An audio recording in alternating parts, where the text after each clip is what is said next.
Hi, welcome to my channel. My name is Bernie and this is Bernie Tree 66.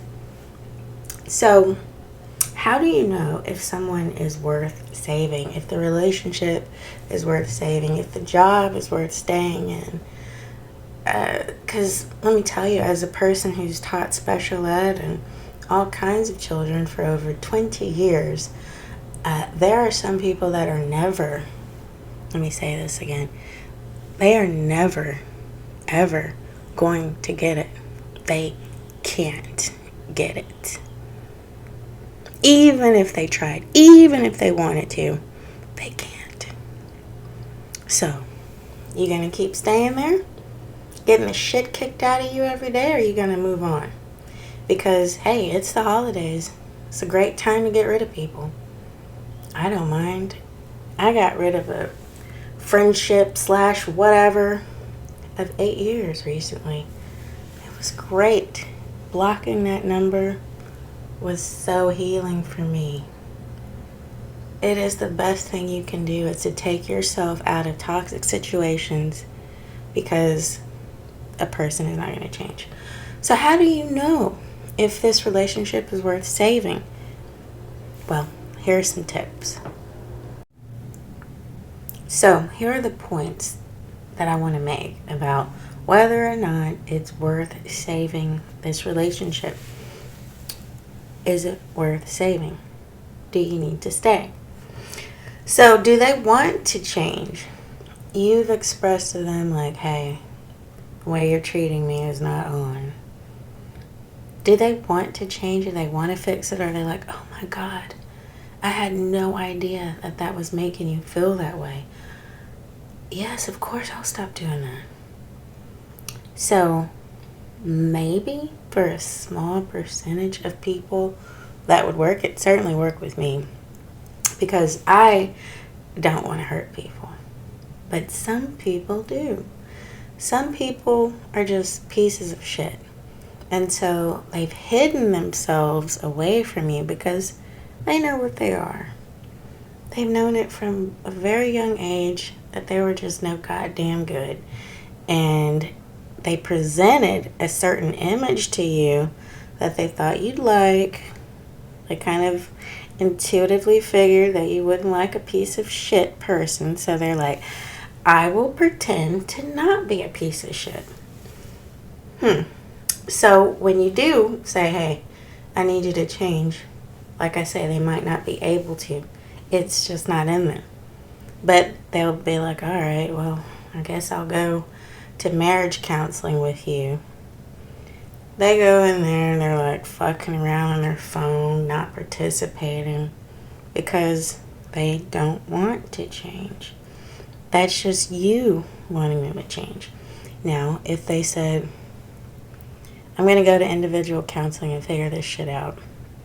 I'm going to journal every day. I'm going to go see a psychic. I'm going to go and do some tarot reading on myself. I'm going to go and talk to my pastor. Whatever floats their boat. But do they take the initiative to try to figure it out for themselves? If they need you to help them with it, it's probably not going to work. Sorry, it's just not going to work. So if they have decided, hey, I'm going to work on myself and I'm really going to do this, is it just you doing it? Or did something else happen? Is it a pileup where they're like, I've lost my job. I can't keep any friends. Life is just shitting on me.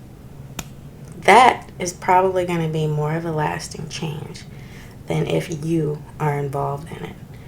So if a big thing has happened, they've lost someone, they've lost something, it's more likely to work and you might be able to stay with them. It's a beautiful thing to love someone unconditionally, but at the end of the day, you have to put yourself first. Yeah. And you can't save everybody. Sometimes, you leaving can be the very thing that helps them to become a better person. Doesn't mean you get back with them. It just means that you've helped them and sent them on their motherfucking way, okay? So, ask yourself, this is a big one, what kind of person would do this? like my ex, sit in the car while I pump the gas and pay for it. I know I need to put that little clown emoji on my face right now. But what kind of man would do that? Do I want to be with that kind of man? No, I don't. Let them do it. Let them be who they are. So they won't be changing themselves. Oh shit, I better pump the gas. No, let them show you the kind of piece of shit they are so that you can really get it. And then eventually all that adds up and you're like, I'm out. I'm out. You litter. You fucking suck. And get yourself out of there. These are my notes right here. That's why I'm looking down.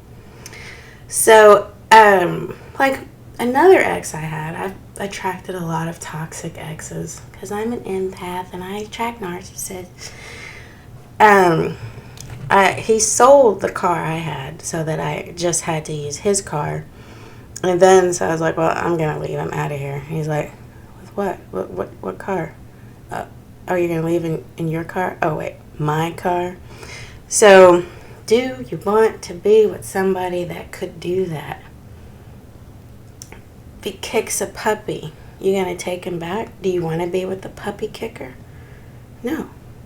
You have to say, this person is shit, and I don't want to be with them. You have to really see them for who they are. Take those little behaviors that they do and let that be a very big picture of who they are. What kind of person kicks a puppy? A psychopath. What kind of man lets his girl pump the gas while he sits in the car? A lazy, good-for-nothing scrub of a man. That's who. Do I want to be with that? No. Another tip here. You have to feel worthy. You have to feel worthy of a really good person. I've been with people that didn't feel worthy of me. They weren't, really. But because they didn't feel worthy, they kind of sabotaged things. Became the worst version of themselves because they didn't feel worthy. I attracted them because I didn't feel worthy of having the right person. I've done a lot of work on that right here in my home by myself. Worked on that. Will it be enough?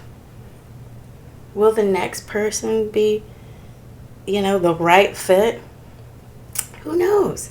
You got to keep getting out there and trying. You know what I mean? You can't just be a hermit forever.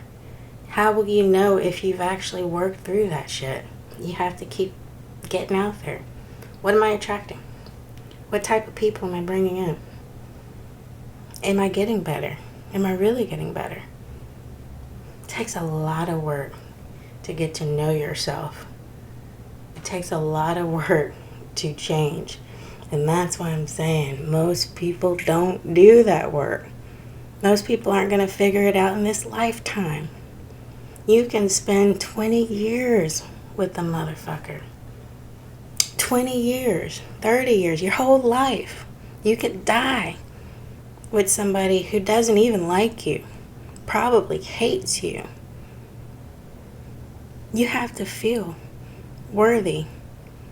Even if you're by yourself. It's better than being with a lot of people, a lot of toxic people. I'm telling you, I know from experience. Okay, so another thing, the last point I want to make is there too much water under the bridge. If you've done a lot of work on yourself, you may have outgrown them. In my case, I'm just too pissed off to even let any of that shit go. So you could change if you want to, and that's great, but I don't care. I still remember what you did, and I'm not interested anymore because I feel worthy of something better. So that's the point I want to make today, or the points that I wanted to make today. Because, it's Christmas. And it's a good time to dump people and to get a divorce and to break some hearts. No, seriously, it's a great time. And I just want you to be happy because you deserve it. I deserve it. And why not? You know, you are not put on this earth to suffer. Okay? So, thank you so much for watching my video. I really appreciate you. Thank you to everybody who's donated to me, my Patreons, Jonathan, Cynthia. You guys are wonderful people. I really appreciate it. Thank y'all so much for coming back. Be sure to like and subscribe, and I'll see you next time.